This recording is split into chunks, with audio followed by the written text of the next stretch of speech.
ఈ సంవత్సరము పెట్టుబడులు పెట్టే వాళ్ళందరికీ నేను చెప్పేది ఏంటంటే ఫోకస్ ఆన్ క్రిప్టో కరెన్సీ. డబ్బులు బాగా ఉన్న వాళ్ళకి, మేధాశక్తి బాగున్న వాళ్ళు, ముఖ్యంగా సాఫ్ట్వేర్ ఇంజనీర్లు, సాఫ్ట్వేర్లు బాగా తెలిసిన వాళ్ళు క్రిప్టో కరెన్సీ మీద ఫోకస్ చేయండి, రీసెర్చ్ చేయండి. జెమినీ ఏఏ అని ఉంటుంది. జెమినీ ఏఏకి మీరు ఏం అడిగినా సమాధానం చెప్తుంది. నేను రోజుకు ఒక గంట సేపు జెమినీ ఏతో ముచ్చట పెడతాను. అన్ని ఇన్ఫర్మేషన్ అంతా మంచిగా చెప్తా ఉంటుంది. అంత ప్రాంప్ట్ ఇన్ఫర్మేషన్ ఉంటుంది. నా గురించి కూడా నేను అడిగా, ప్రదీప్ జోషి గురించి చెప్పండి అని నా గురించి అడిగా. నా గురించి కూడా మంచిగా నీట్ గా చెప్పింది. నా ఎడ్యుకేషన్ క్వాలిఫికేషన్స్, నేను ఎక్కడెక్కడ చదువుకున్నా, నేను ఏమేమి రీసెర్చ్ చేశాను, జనాలు ఏమనుకుంటున్నారంటే అది కూడా చెప్పింది. బాగుంది జెమినీ ఏఏ, అద్భుతం. సో మీరు కూడా జెమినీ ఏఏ చూసి టెక్నాలజీ సరిగ్గా వాడుకోండి. ఈ సంవత్సరం నుంచి ఏఏ యుగం స్టార్ట్ అయింది. ఆర్టిఫిషియల్ ఇంటెలిజెంట్ యుగం స్టార్ట్ అయింది. మీకు కొన్ని సీక్రెట్ నేను కెమెరాలో చెప్పలేను కానీ వీఆర్ మేకింగ్ మనీ తయారు చేసే మిషన్ వచ్చిందండి మన దగ్గరికి. ఇప్పుడు ఒకప్పుడు 100 కోట్లు సంపాదించాలంటే అమ్మ 100 కోట్ల ఎంత పెట్టుబడి పెట్టాలి, యాడ్ అవుతుంది, ఎన్ని సంవత్సరాలు అనుకుంటా. ₹1,00,00,000 ఒక సంవత్సరంలో 100 కోట్లు చేయొచ్చు. ₹1,00,00,000 ఉంటే ఒక సంవత్సరంలో 100 కోట్లు చేసుకోవచ్చు. మిషన్ ఉంది మన దగ్గర, మనీ మేకింగ్ మిషన్ ఉంది గ్యారంటీగా. అదేంటి ఇది పబ్లిక్ గా చెప్పేస్తున్నా, ఆర్బీఐ వాళ్ళు వచ్చి మిమ్మల్ని అరెస్ట్ చేస్తారు. రమ్మని చెప్పండి, ఆర్బీఐ వాళ్ళకి కూడా మేము ఐడియా ఇస్తాం. నన్నది అరెస్ట్ చేస్తారు, నేను ఐడియా ఇస్తాను. మనీ మేకింగ్ మిషన్ మీ దగ్గర పెట్టుకున్నారంటే నా దగ్గర అందరి దగ్గర ఉంది. అందరి దగ్గర ఉంది, కానీ అది ఏదో తెలియదు అందరికి. ఆర్బీఐ వచ్చి అడిగితే నేను సలహా చెప్తాను. అందుకే కదా నిర్మలా సీతారామన్ గారు స్టేబుల్ కాయిన్ రిలీజ్ చేస్తామని అనౌన్స్ చేశారు. ఇండియా స్టేబుల్ కాయిన్ రిలీజ్ చేస్తే చూడండి, ఇండియా స్టేబుల్ కాయిన్ కనుక ఇప్పుడు రిలీజ్ చేయకపోతే ఇండియా ఆర్థిక మాంద్యంలో కుదేలైపోతుంది. ఇండియాకి భవిష్యత్తులో మీరు మార్చ్ జూన్ తర్వాత చూడండి, ఇండియాలో ఆర్థిక స్థితిగతులకి మీరు ఉల్లిపాయ మొత్తం కోసేస్తుంది. ఇంకో విషయం మనం మర్చిపోయాం, రైతులకు కొన్ని విషయాలు చెప్పాలి. రైతులు ఎందుకోసం అంటే నేను చెప్పిన పక్కా ఫాలో అవుతున్నారు. ఫోన్ చేసి పాపం మా పిల్లల్ని తిడుతున్నారట, మా పిల్లల్ని తిట్టకండి ఫోన్ చేసి, పాపం వాళ్ళకి ఏం తెలీదు. అయినా వాళ్ళకి కూడా ఒక లిస్ట్ ఇచ్చి పెట్టాను, రైతులు ఎవరైనా ఫోన్ చేస్తే చెప్పండి రా బాబు. వాళ్ళు చెప్తున్నారు, గురుగారు ఫోన్ చేసి తిడుతున్నారు, గురుగారు ఈ సంవత్సరం గురుగారు రైతులకు ఏం చెప్పలేదు, మేము అదేదో స్టార్ మాలో ప్రోగ్రామ్ చూస్తుంటే గురుగారు అన్ని చెప్తుండే, మాకు ఇప్పుడు ఏం చెప్పట్లేదు అని చెప్పి. వస్తా మళ్ళీ స్టార్ మాలోకి వస్తా. అది జియో హాట్ స్టార్ కి మారింది కదా, హాట్ స్టార్ నుంచి జియోకి మారింది కదా, కొంచెం డాక్యుమెంటేషన్ ప్రాబ్లమ్స్ ఉన్నాయి, మళ్ళీ వస్తాం. టమాటా పంట వేయమని చెప్తున్నారా? నేను ఒకటే చెప్తా, టమాటా పంట వేయండి, ₹30 కిలో తక్కువ అమ్మకండి. ఒకవేళ తక్కువ వచ్చినా అమ్మకండి. టమాటా అనేటువంటిది ఏంటంటే వరల్డ్ వైడ్ మీకు ప్రతి ఒక్కళ్ళకి ఇష్టమైన ఆహార పదార్థం. అది ప్రతి వంటలోనూ ఉండే ఇష్టమైన ఆహార పదార్థం, అది లేకుండా లేదు. అయితే టమాటాని డ్రై అయినా చేయండి, అమ్మకండి. డ్రై చేసి అయినా సరే మీరు పొడి చేసి కూడా దాని కిలో చొప్పున మీరు అమెజాన్లో టమాటో పౌడర్ అని కొట్టండి, మీకు దాదాపు ₹300 100 గ్రాములు, అది అంటే ₹3,000 కిలో అది టమాటా పౌడర్. కాబట్టి టమాటా పౌడర్కి మస్తు డిమాండ్ ఉంది.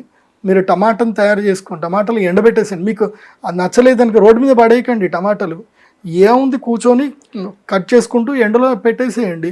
అది మొత్తం ఆరిన తర్వాత పొడి చేసి దగ్గర పెట్టేసుకోండి, అది పాడవద్దు. ఇంకా సూర్యుడు వెలుగు తరిగిన తర్వాత ఇంకా అది పాడవద్దు.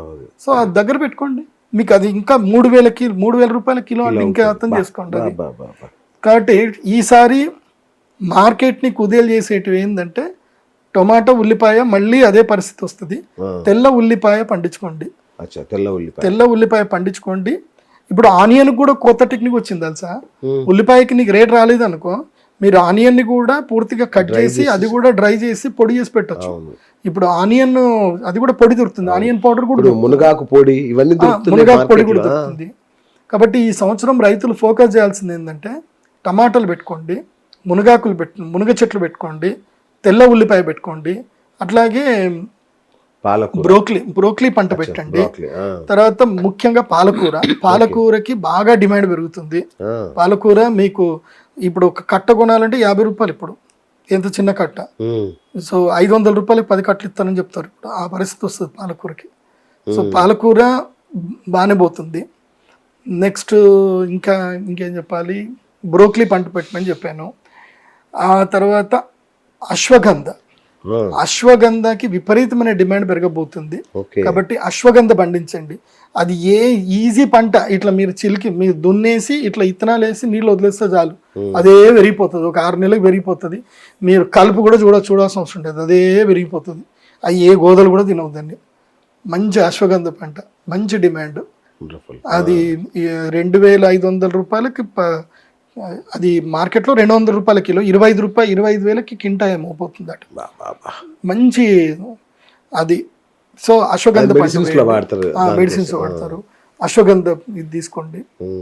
సో ఇంకా ఉన్నాయి. ఇంకా ఉగాది అయితే ఫుడ్ ఇండస్ట్రీ బాగుండే అవకాశం ఉందన్నమాట. బ్రహ్మాండంగా ఉంది. ఫుడ్ ఇండస్ట్రీకి మంచి లాభం ఉంది. ఈ సంవత్సరము ఎవరైతే రైతులు కొంచెం ఇంటర్నెట్ బాగా చూసి తెలివితేటలు బాగా, ఒక్కటి గుర్తుపెట్టుకోండి, సంఘే శక్తి కలవు యుగే, కలికాలంలో సంఘటిత శక్తియే గెలుస్తుంది. కరెక్ట్. ఒక్క రైతు నేను అనుకుంటే నువ్వు దిగాలుగా ఉండాల్సి వస్తుంది. 10 మంది రైతులు కలిసి మీరు ఒక సహకార సంఘం పెట్టుకొని మీరు డైరెక్ట్ బయ్యర్కి మీరు అమ్ముకుంటా అంటే, డైరెక్ట్గా మీరు కంపెనీకే డైరెక్ట్ మీరు అమ్ముకుంటానంటే మీకు మధ్యవర్తులు ఎవరు మిమ్మల్ని డిమాండ్ చేయలేరు. అవును. అసలు ఒక ఊరంతా కలిసి ఒక సహకార సంఘం పెట్టుకొని ఒక కోల్డ్ స్టోరేజ్ పెట్టుకుంటే ఆ ఊరు కోట్లు సంపాదించగలుగుతారు. కానీ మనకు అది లేదే, మనకు అది నేర్పియరే. అవును. మన స్కూల్లో అది నేర్పియరు. మన స్కూల్లో ఏం నేర్పియాలంటే చట్టాలు నేర్పియాలి. ఎగ్జాక్ట్లీ. చట్టాలు మెయిన్గా నేర్పియాలి. మన స్కూల్లో ప్రొడక్ట్స్ ఎలా తయారు చేసుకోవాలి, ఇండస్ట్రీస్ ఎలా నేర్పియాలి, ఎకనామిక్స్ నేర్పియాలి, ఫినాన్షియల్ స్టడీస్ నేర్పియాలి, పాలిటిక్స్ నేర్పించాలి, అట్లాగే అగ్రికల్చర్ నేర్పియాలి. అగ్రికల్చర్ నీకు ఏది పంట పెడితే ఈ పంటను ఎట్లా పండించారు ఇవన్నీ చెప్పాలి. ఇవి చెప్పాలి. ఇవి చెప్తే లైఫ్ లో సస్టైన్ అవుతారు.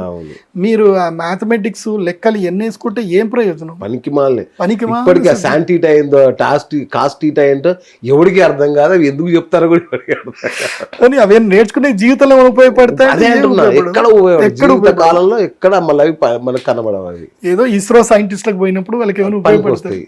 వాళ్ళు కూడా మళ్ళీ మా దగ్గరికి వస్తారు. మరి ఇప్పుడు నా దగ్గరికి కొంతమంది మీ దగ్గరికి వస్తారు. పెద్ద ఆయన వెంకటేశ్వర స్వామి దగ్గరికి వెళ్ళి రాకెట్ లాంచ్ చేసే ముందు ఆయన దగ్గరికి వెళ్తారు. మళ్ళీ ఇప్పుడు చంద్రయాన్ దగ్గర పోయేటప్పుడు ఎప్పుడు ల్యాండ్ ఎప్పుడు చేస్తే బాగుంటుంది అని అంటే యూ కెన్ క్యాలిక్యులేట్ దట్. మీరు చంద్రుడికి అష్టమి, శుక్లపక్ష అష్టమి రోజు ల్యాండ్ అయ్యేటట్టు చూడమని చెప్పి స్వామి చెప్పారు. ద్వారకా పీఠాధిపతి చెప్పారు కాబట్టి వాళ్ళు కరెక్ట్ గా అష్టమి రోజు ల్యాండ్ చేశారు చంద్రయాన్. ఎందుకోసం అంటే అష్టమి రోజు అక్కడ సూర్యోదయం అవుతుంది.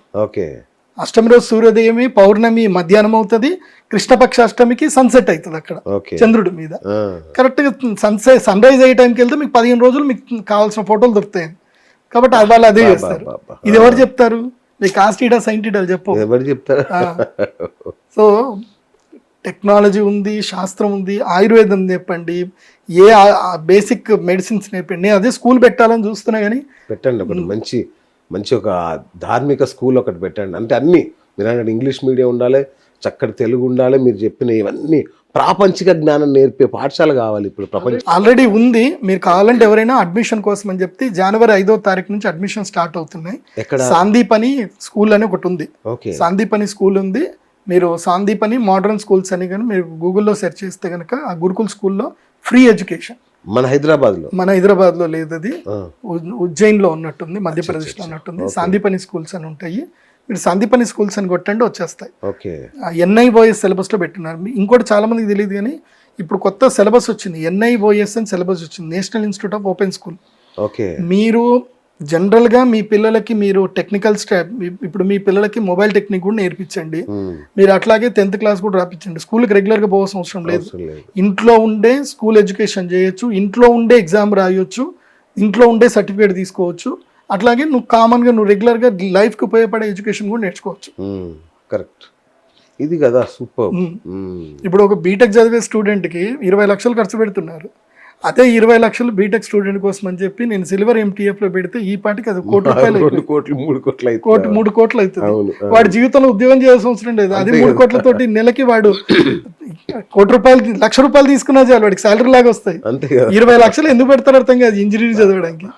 అదే 20 లక్షలు ఇంజనీర్ మీరు పెడితే 5 ఏళ్ళు మీరు 20 లక్షలు పెడితే 5 ఏళ్ళకి అది ₹1 కోటి అవుతుంది. విద్యా వ్యవస్థలో సంస్కరణలు ఎక్కడ వచ్చాయి గురుగారు? ఎక్కడ మీరు రాలేదు కదా. మీరు సిస్టమేటిక్ విత్డ్రాలు ₹1 కోటి పెట్టుకొని సిస్టమేటిక్ విత్డ్రా నెలకి 50,000 పెట్టుకుంటే మీ పెట్టుబడి ఇంకా పెరుగుతూ ఉంటుంది, మీకు నెలలో 50,000 శాలరీ వస్తుంది. అవును. ఇంతకు మించి నీకు ఇంకేం కావాలి చెప్పు? చదువుకోవడానికి ఎవడన్నా కోట్లు పెడతాడా? నాకు ఆశ్చర్యం అనిపిస్తుంది. ఆ అమెరికాకి పోయి ఎంఎస్ చేస్తా అని పోయి 50 లక్షలట అమెరికాకి. ఆ, 50 లక్షలు పెట్టి సంవత్సరానికి 50 లక్షలు గురుగారు ఇప్పుడు. 50 లక్షలు పెట్టి మీరు అక్కడ పోయి మళ్ళీ ఊడిగం చేయడానికే మళ్ళీ. అవును. అదే 50 లక్షలు మీరు మంచి మ్యూచువల్ ఫండ్స్లో ఈటీఎఫ్లో పెట్టుకొని ఒక 3 ఏళ్ళు ఆగిన తర్వాత అవి మీ డబ్బులు అయిపోయిన తర్వాత ప్రతి నెల ₹1,00,000 మీరు విత్డ్రాలు పెట్టుకోండి. మీ జీవితకాలానికి మీకు ప్రతి నెల ₹1,00,000 వస్తాయి. అప్పుడు మీరు ఏదైనా స్కిల్ ఇక్కడ గెయిన్ చేసుకోండి. ఎడ్యుకేషన్ మీద అంత ఇన్వెస్ట్మెంట్ దోచుకుంటున్నారండి, దారుణంగా దోచుకుంటున్నారు. దారుణమైన దోపిడీ అది. అన్నీ వేస్ట్ అవి. అవును.